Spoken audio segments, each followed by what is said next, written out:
I'm sure you could probably relate to this. Being really, really overwhelmed in a crazy time period in work, feeling like you're drowning in responsibilities. This, I know, has been me over this past month. Like, business is amazing, it's doing great, it's growing faster than expected. I've had a lot of different speaking engagements. I landed a book deal.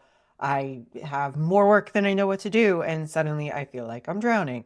So I'm sure you can relate to this. And the one thing that you probably think is that this is negative. Today, I'm here to actually rewire that thought pattern for you because the truth is, overwhelm isn't a bad thing.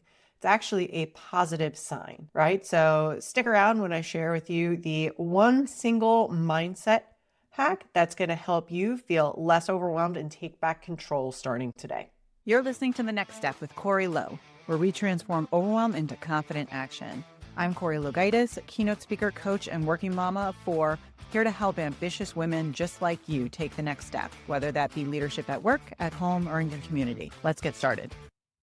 So, true story, like I am actually, or I should say I was, as of a week or so ago, was really overwhelmed with the way the month of March has went. And this is really ironic considering that I make my living speaking on the topic of overwhelm and how to overcome it.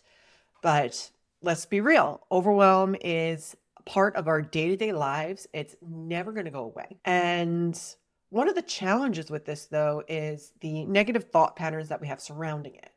So, some common beliefs that you may be thinking right now, if you are in a period of overwhelm, are things like, oh, must not be good enough.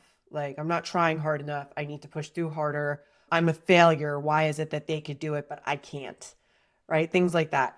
And the issue with this is this type of thinking goes to show how society glorifies us just powering through instead of learning how to adapt. So, over the years, I learned like this really fundamental mindset shift that really changes the game when it comes to overwhelm.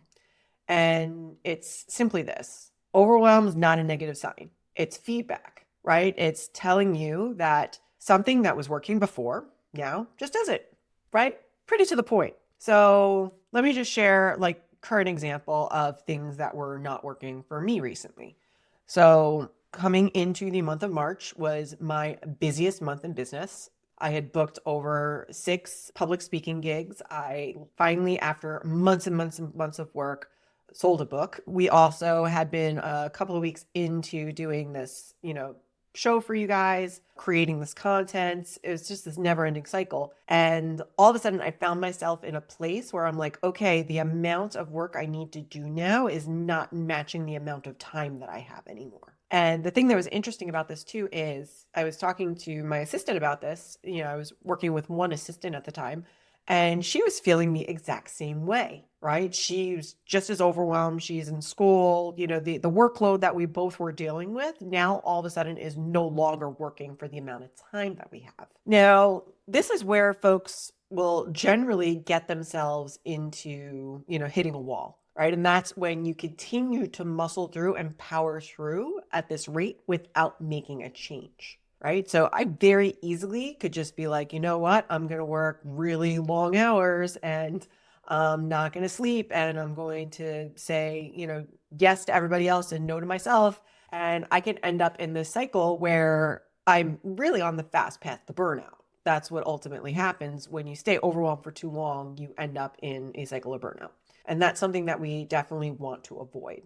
And for us type A high achievers, which I definitely consider myself to be, right? Well, hit this wall more often because we keep that pushing through part, right? That type A, like, it's okay, I'm just going to kind of muscle through this and it's temporary.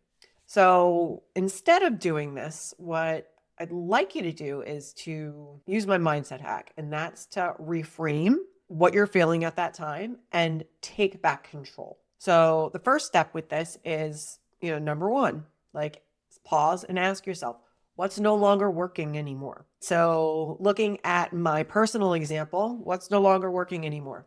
Some things that have been on my plate is I'm still very heavily involved in things with the content creation. For all this content that you're creating right now, I'm still doing a lot of it myself without having a dedicated person for that. which for a lot of folks at business at my level, they don't do. They hire out for it, right?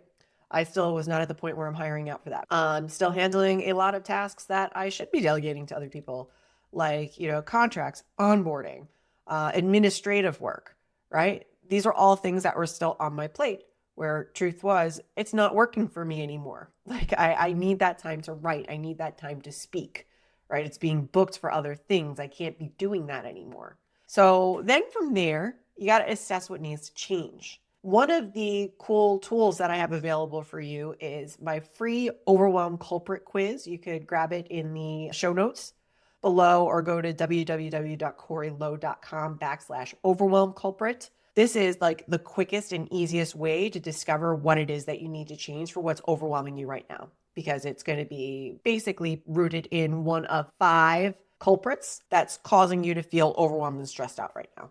So I'm not going to do the quiz because I made the quiz, but I know for me, like my overwhelm culprit at the moment is consistency, right? Lack of consistency. It's impossible for me to remain consistent to my schedule and whatnot because I am overextended. So I know I need to create better systems and processes to be able to help me feel better. So one of the big changes for me and my team is we decided that we are going to bring on somebody new, right? So that immediately, that one simple decision helped me feel more present, more empowered, ready to move forward, right? Because I'm not going to be carrying this. I'm not going to be muscling through just because I have to. I do have the power to change things, and change my situation and my expectations, right? So like I mentioned before, first is you're going to be recognizing overwhelm is just a signal, something is no longer working for you. What exactly is that? Assess what needs to change. If you have difficulty with this, take the quiz. And then from there, another mindset shift. You're going to shift your strategy, not your sense of worth. You're not failing, you're evolving. What is it that you need to start adjusting? It's really not a big deal. So in my instance, we're evolving by starting to automate some of our processes. We're actually going to take some time and look at, where are ways that we can leverage maybe tools like ChatGPT or automatic schedulers and things like that. We're looking at expanding my team so that we have more people doing the same level of tasks. And we're really going to start refining and making sure that I am staying in my zone of genius, which is really, speaking and creating content, and things like that. But not being involved in the like creating stuff on Canva. I shouldn't necessarily be doing that myself anymore.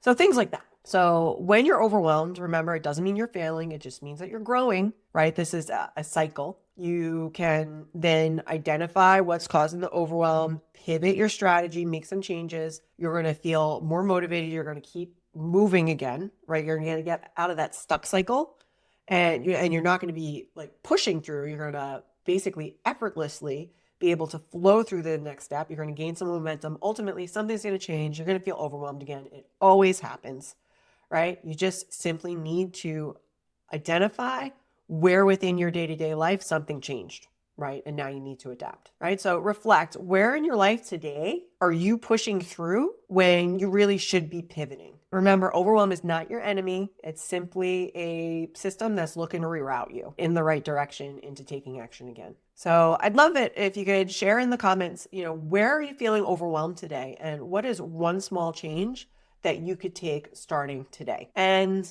as we wrap up today, one thing, if you take anything away from what I share with you today, it's remember, overwhelm isn't a sign to push harder. It's a sign to pivot smarter. Using the Overwhelm Culprit framework and taking that mindset hack that I told you to recognize that overwhelm isn't a bad thing. You're not failing. It just means that you need to do something different. I know next time you will get out of that overwhelm cycle even faster. If you found value in today's episode, share it with a friend, like it, and I will look forward to seeing you on the next episode of The Next Step with Corrie Lo. I'll see you there. Thanks for checking out The Next Step with Corrie Lo. If this episode resonated with you, share it with a friend, subscribe, and leave a review. Together, we'll transform overwhelm into action, and we'll keep taking the next step towards confident leadership. See you next time.